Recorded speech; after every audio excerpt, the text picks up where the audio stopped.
इमरान साहब, पूरा मुद्दा मैंने इब्तिदाइये में अपने बयान किया और जाहिर है एक अलार्मिंग सूरत हाल है।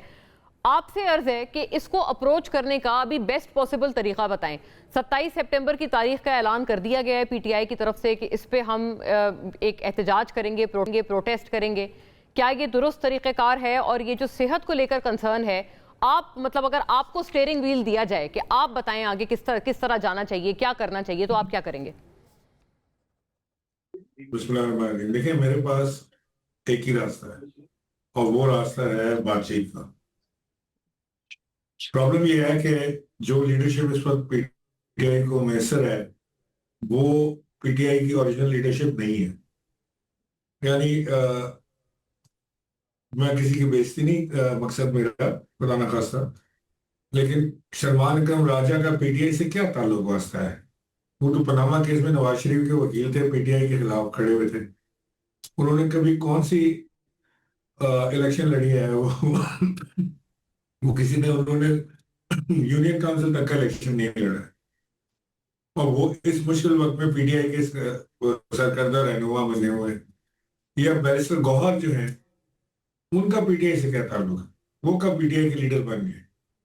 ये अलीमा खान पीटीआई के लीडर कब बने? अलीमा खान तो अपने भाई की रिहाई की तहरीक चला रही थी, बेशक चलाई, तमाम दिल से इज्जत है उनकी कुर्बानियों और चीजों की, लेकिन वो वहां तक रहे। अब प्रॉब्लम ये है कि इमरान खान की गैर मौजूदगी में वैसे ही इमरान खान की पर्सनैलिटी इतनी टावरिंग थी पीटीआई के अंदर कि कोई दूसरा लीडर तो बन ही नहीं सकता। और ना ही कभी पीटीआई की ख्वाहिश थी कि कोई सेकंड ईयर लीडरशिप में डेवलप हो, और जो हो भी जाए तो उसको काट पीट के बाहर फेंक दिया जाए, जैसे कि हमारे साथ हुआ। हम जब जेल गए और उसके बाद हमारे साथ जो कुछ भी किया गया, फिर हमें पीटीआई छुड़वाई गई, तो पीटीआई ने हमें धुतकारना शुरू कर दिया कि ये गद्दार है। अच्छा, हम गद्दार हैं और वो वफादार हैं जो पीटीआई की हुकूमत गिराने के लिए सरकर्दा कोशिशें करते रहे। यानी कि जैसे महमूद खान अचकजई साहब हैं, वो तो पीटीआई की हुकूमत गिराने में नंबर 1 किरदार अदा कर रहे थे, सबसे आगे थे। और आप जैसे समझे कि ये जब पीटीआई के 24 एमएनए डिफेक्ट कर गए थे, तो उस वक्त जो लोग वहां पर उनको केटर कर रहे थे वो आज पीटीआई की सफे अव्वल में बैठे हुए हैं। सो पीटीआई की हुकूमत गिराओ तो वफादार, पीटीआई के लिए जेल जाओ तो गद्दार। और लेबल वो लगा रहे हैं जो खुद कभी जेल गए नहीं, बाहर बैठे हुए आराम से। वो आज तक जेल का उन्होंने दरवाजा भी नहीं देखा कैसा। हाँ, जो पीटीआई इमरान की साहब, लीडर आपने बात की वैसे ना, अर्ज जिनको ये है कि लीड किस तरह अचकजई किया साहब का जाता तो है, जो उनको हमें पता है, या मतलब जो बताया जाता है वो यही है कि उनका तो इंतखाब बतौर अपोजिशन लीडर खुद इमरान खान साहब ने किया है। हाँ, लेकिन मैं एग्री नहीं करता खान साहब की चॉइस से। मेरी कभी खान साहब से मुलाकात होगी तभी मैं उनसे ये सवाल जरूर करूंगा कि आपने अपनी पार्टी के लोगों को छोड़ के दूसरी बाहर से बंदे को क्यों सेलेक्ट किया? क्यों ले? आपकी पार्टी में भी तो आपके पुराने लोग मौजूद थे जिनको आप अपनी जिम्मेदारी दे सकते थे, और आप देते रहे हैं। खान साहब कोई ऐसा आदमी नहीं है कि किसी से खौफजदा हो जाए। शायद उन्होंने इस माना करके दिया हो कि कोई ग्रैंड ऑपरेशन अलायंस बन जाएगा, वो भी नहीं बन हाँ, सका। वो सो भी आई नहीं बन थिंक देयर सका। Is a correct. फ्लॉ। इस वक्त पीटीआई की जो लीडरशिप है वो फ्लॉड है। और उसके अंदर कि कोई, आप मुझे बताएं, ये 27 सितंबर देने का क्या कोई हम्म 55 दिन का कोई हिसाब है? कोई क्या है ये? वाई 27 सितंबर? 55 दिन के मैं अच्छा, बाद क्यों? सवाल तो बड़ा पर्टिनेंट है इमरान साहब। मैंने ये, चूंकि मेरी अभी 2 रोज पहले ही मुलाकात इनसे हुई है, सोहेल आफरीदी साहब से, तो मैंने उनसे यही सवाल किया बार बार। तो वो ये मुझे जो समझ आई है ना, मेरा अर्ज ये, वो ये शायद समझ रहे हैं कि उनसे कोई ना कोई राब्ता किया जाएगा ये इन दिनों में। और वो साथ साथ ये भी कह रहे हैं कि हम तैयारी फूल प्रूफ करना चाहते हैं कि इस दफा कोई मतलब कसर ना रहे हमारी तैयारी में। नंदलेस, बहरहाल सवाल अपनी जगह बड़ा डेढ़ वैलिड है। साल और से 1.5 साल से फुल प्रूफ तैयारी कर रहे हो, बताएं और पंजोता साहब। आज डेट भी अनाउंस की तो 55 दिन के बाद की। हाँ। और अगर किसी से राब्ता, मैं राब्ता करना चाहता हूँ, बात करना चाहता हूँ मैं, ये क्या हम्म बात हुई कि आप इसे तड़ी लगाएंगे, तैयारी करेंगे, उसके बाद लोगों को, बच्चों को आगे लगाएंगे और फिर आप राब्ता करके बात कर लेंगे? हम्म देखें, ये अवामी प्रेशर बिल्ड नहीं कर पाए, ये बात बिल्कुल पक्की है। और ना ही ये कोई मोमेंटम जनरेट कर पाए आज तक, और ना ही कर पाएंगे आगे, क्योंकि सबको इत्तेदार के मजे लगे हुए हैं, सब आराम से बैठे हुए हैं। आप मुझे बताएं, अच्छा। जो शख्स स्पीकर के पास जाके हाँ। और ये कह रहा हो कि जी मेरी गाड़ी बदल दें, वो मेरी रेजिडेंस को बेहतर कर दें, दूसरा घर दिला दें, और मैं कल ओ। रेवोल्यूशन भी आपके खिलाफ लेकर आऊंगा। Is it hmm. Possible?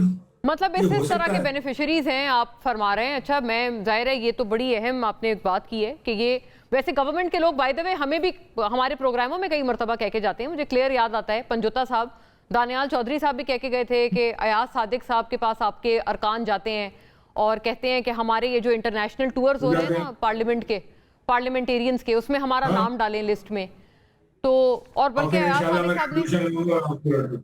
Ayaz Sadiq साहब ने ये भी कहा है, अभी ये भी कहा था कि जो आपके कायमा कमेटियों के चेयरमैन हैं अगर उन्होंने इस्तीफे दे दिए हैं तो वो गाड़ियां स्टाफ वापस ही नहीं कर रहे।